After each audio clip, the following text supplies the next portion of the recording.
Utamanya difokuskan bagaimana cara menjadi negosiator dulu. Teks negosiasi erat kaitannya dengan negosiator. Negosiator adalah pelaku yang melakukan negosiasi. Nah, dalam kehidupan sehari-hari kita tidak pernah lepas dari proses negosiasi. Negosiasi bukan hanya soal bisnis atau politik, tetapi juga terjadi dalam hal-hal sederhana seperti menentukan jadwal pertemuan, membagi tugas kelompok, atau menyelesaikan perbedaan pendapat. Nah, apa itu negosiasi? Negosiasi adalah proses interaksi antara dua pihak atau lebih yang memiliki perbedaan kepentingan dengan tujuan untuk mencapai kesepakatan bersama. Jadi negosiasi ini diadakan untuk mencari solusi atau sebuah jalan tengah dari pihak yang memiliki kepentingan yang berbeda. Adapun tujuan dari teks negosiasi ini yang pertama adalah melatih komunikasi efektif. Kenapa teks negosiasi ini melatih komunikasi efektif? Karena ketika dua belah pihak yang tadinya berbeda kepentingan menjadi satu tujuan yang sama, membuktikan bahwa komunikasi efektif yang terjalin antara keduanya karena tidak ada pihak yang dirugikan. Kedua belah pihak itu sama-sama untung. Yang kedua adalah menyelesaikan konflik secara bijak.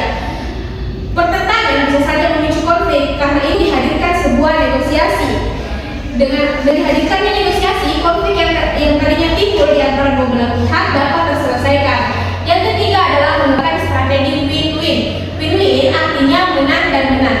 Jadi kedua belah pihak sama-sama menang, meskipun pada awalnya mereka memiliki kepentingan yang berbeda atau pendapat yang berbeda, tapi dengan adanya negosiasi terciptalah strategi win-win, yaitu menang dengan menang. Nah, selanjutnya adalah manfaat teks negosiasi. Ada yang bisa menyebutkan manfaat teks negosiasi? Ya Bu. Ya, silakan. Mendapatkan solusi yang adil. Apalagi? Saya Bu. Ya, silakan. Dari konflik ke depannya. Lagi siapa? Saya Bu. Ya, silakan Elvi. Citra positif. Betul sekali. Yang hikmah, Nurul dan Elvi sebutkan tadi betul manfaat dari teks negosiasi, bahwa teks negosiasi itu diadakan untuk mendapat solusi yang adil, menghindari konflik ke depannya, dan membangun citra positif. Selanjutnya adalah ciri-ciri teks negosiasi. Yang pertama, mengandung dua pihak yang saling berinteraksi. Kenapa negosiasi ini bisa tercipta? Karena ada dua orang yang berbeda kepentingan. Jadi ciri yang pertama adalah dua pihak yang saling berinteraksi. Terjadi interaksi berupa dialog sehingga menimbulkan negosiasi. Yang kedua adalah terjadi perbedaan kepentingan. Karena dua belah pihak yang berinteraksi ini memiliki kepentingan yang berbeda-beda, makanya kepentingan tersebut dapat bertentangan sehingga teks negosiasi ini hadir untuk mengatasi perbedaan kepentingan tersebut. Yang ketiga adalah adanya tawar-menawar. Ketika interaksi sudah terjadi dan ternyata terdapat perbedaan kepentingan di antara dua belah pihak tersebut, diadakanlah sebuah tawar-menawar untuk mencapai solusi atau jalan tengah dari perbedaan kepentingan. Yang keempat adalah bertujuan mencapai solusi atau kesepakatan. Solusi atau kesepakatan dihadirkan sebagai bentuk kesimpulan atau hasil dari negosiasi yang dilakukan. Yang kelima adalah mengutamakan kerjasama. Karena negosiasi ini melibatkan dua belah pihak, makanya ada kerjasama. Ada kerjasama berupa mau saling mendengarkan, sehingga terciptanya solusi atau jalan tengah dari perbedaan kepentingan yang terjadi. Adalah struktur teks negosiasi. Jadi setiap teks itu memiliki struktur yang disusunnya secara sistematis. Struktur dari teks negosiasi itu ada orientasi, permintaan, pemenuhan, penawaran, persetujuan, dan penutup. Sekarang ibu mau tanya, apa sih orientasi itu? Ada Bu. Ya, silakan. Pembuka atau pengenalan. Betul sekali. Orientasi adalah pembuka atau pengenalan dari sebuah teks yang mengantarkan pembaca untuk masuk lebih dalam untuk mengetahui isi teks tersebut. Dan struktur yang kedua adalah permintaan. Apa sih itu permintaan? Saya Bu. Ya, silakan. Menyampaikan keinginan. Betul sekali. Permintaan ini adalah menyampaikan keinginan. Jadi dalam teks negosiasi, menyampaikan keinginan berarti pihak yang pertama menyampaikan keinginannya kepada pihak yang kedua, dapat berupa penawaran harga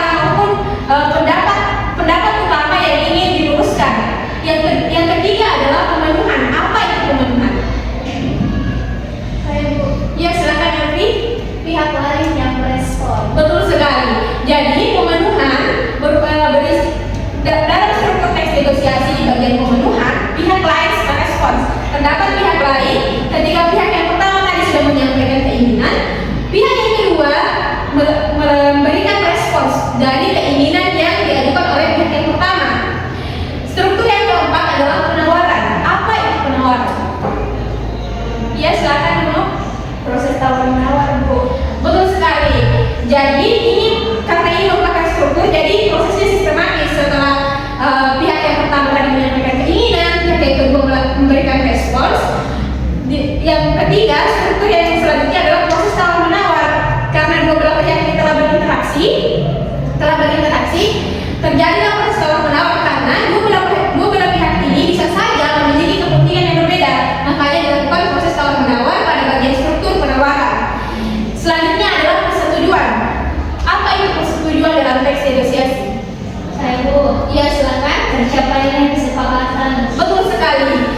Ketika dua belah pihak tadi sudah menyelesaikan kepentingan yang berbeda itu melalui proses tawar menawar, dicapailah sebuah kesepakatan atau jalan tengah yang merupakan tujuan dari teks negosiasi ini. Selanjutnya yang terakhir adalah penutup. Apa itu penutup dari teks negosiasi? Saya, Bu. Iya, silakan Nuno. Akhiran interaksi. Betul sekali. Jadi yang menjadi penutup dari teks negosiasi ini adalah akhiran interaksi. Akhiran interaksi ini bisa berupa terima kasih atau apresiasi untuk menunjukkan kesepakatan yang telah terjadi. Selanjutnya adalah unsur kebahasaan. Unsur kebahasaan di teks negosiasi yaitu yang pertama bahasa persuasif. Karena kedua belah pihak ini memiliki kepentingan yang berbeda, maka mereka masing-masing dari mereka harus memiliki pengaruh atau mampu mempengaruhi salah satu pihak agar lebih contoh. Yang kedua adalah kalimat langsung dan tidak langsung. Yang ketiga kalimat deklaratif dan interrogatif. Dan yang keempat adalah ungkapan menghargai lawan bicara. Ungkapan menghargai lawan bicara ini ada tadi pada bagian penutup, yaitu mengapresiasi lawan bicara terhadap kesepakatan yang telah terjadi. Nah, ini ada tips menjadi negosiator atau tips ketika anak-anak sekalian nanti melakukan negosiasi di luar sana, baik dari pembeli ataupun berdiskusi dengan teman-temannya. Yang pertama adalah dengarkan lawan bicara dengan aktif. Anak-anak sekalian pasti sering mendengar bahwa untuk menjadi pembicara yang baik, terlebih dahulu kita menjadi pendengar yang baik. Jadi hal yang pertama dilakukan adalah dengarkan lawan bicara dengan aktif. Kita tidak boleh langsung menerobos saja. Mentang-mentang saya punya kepentingan, saya yang menerobos, saya mau didengarkan lebih dahulu, itu tidak boleh. Jadi yang pertama kali dilakukan adalah mendengarkan lawan bicara dengan aktif. Yang kedua adalah menggunakan bahasa yang sopan dan meyakinkan. Sopan berarti mampu menghargai lawan bicara dengan tidak menyakiti perasaan. Kita memiliki kepentingan yang berbeda, tapi kita memiliki satu tujuan yang sama, yaitu mencapai sebuah kesepakatan.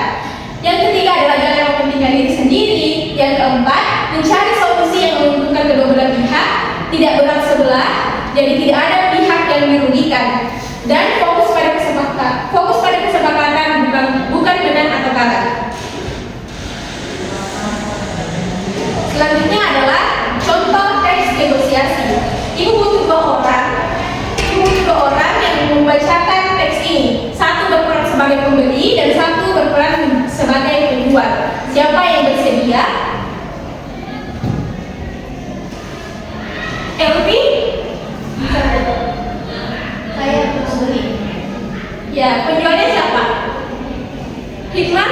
Ya, Bu. Ya, oke.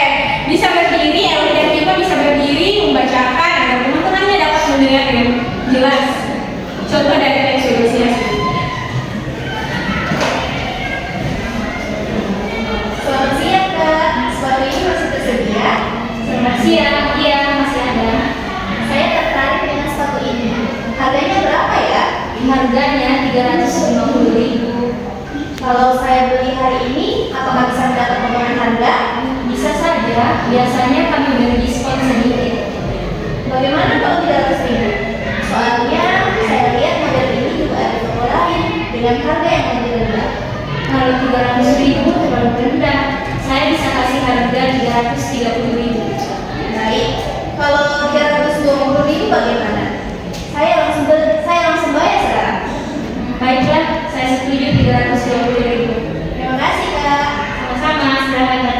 sekali. Baik, terima kasih Elvi dan Hikmah atas kesediaannya untuk membaca contoh dari teks negosiasi. Dari contoh teks yang dibacakan oleh Elvi dan Hikmah tadi dapat diketahui struktur dari teks negosiasi. Struktur yang pertama adalah pengenalan. Pengenalan ini dilakukan oleh pembeli berupa sapaan, selamat siang Kak, sepatu ini masih tersedia. Lalu direspon oleh penjual yaitu selamat siang, iya masih ada. Lalu kemudian pengajuan diajukan oleh pembeli, saya tertarik dengan sepatu ini, harganya berapa ya? Nah, penjual memberikan respon kembali yaitu harganya 350.000. Pembeli mengatakan kalau saya beli hari ini apakah bisa mendapat potongan harga, ini masih masuk di pengajuan. Penjual memberikan respon, bisa saja, biasanya akan beri diskusi. Penawaran dimulai dari bagaimana kalau 300.000, soalnya saya lihat hari ini juga ada di toko lain. Lalu kemudian penjual merespon, terjadilah tawar menawar hingga disepakati, timbulnya kesepakatan yaitu baiklah saya setuju 320.000. Bentuknya berupa ungkapan apresiasi. Terima kasih Kak, direspons oleh penjual, sama-sama silakan datang kembali. Nah, dari teks tadi dapat diketahui peran negosiasi. Yang pertama adalah menyelesaikan konflik dengan damai, mencapai kesepakatan adil bagi semua pihak, membangun kerjasama dalam berbagai bidang, menjalin hubungan baik dan saling percaya, serta mendukung pengambilan keputusan yang bijak. Hari ini sebenarnya dijadwalkan untuk dilakukan praktik setelah kita membahas teori, tapi mengingat waktu yang tidak cukup, jadi ibu akan memberikan penugasan. Anak-anakku diminta untuk membuat praktik bernegosiasi dan pasar masing-masing, bebas memilih siapa saja. Lalu kemudian video tersebut diunggah di akun Instagram. Lalu kemudian mention ibu. Oke? Oke ibu. Oke. Baik, dari pembelajaran hari ini kita bisa memahami bahwa negosiasi bukan tentang siapa yang menang, tetapi bagaimana kedua belah pihak bisa mencapai kesepakatan yang saling menguntungkan dengan menggunakan bahasa yang sopan, alasan yang logis, dan sikap saling menghormati. Kita bisa menjadi negosiator yang baik dalam kehidupan sehari-hari. Terima kasih kepada anak-anak yang telah hadir pada hari ini. Pertahankan terus semangat belajarnya. Sampai jumpa pekan depan.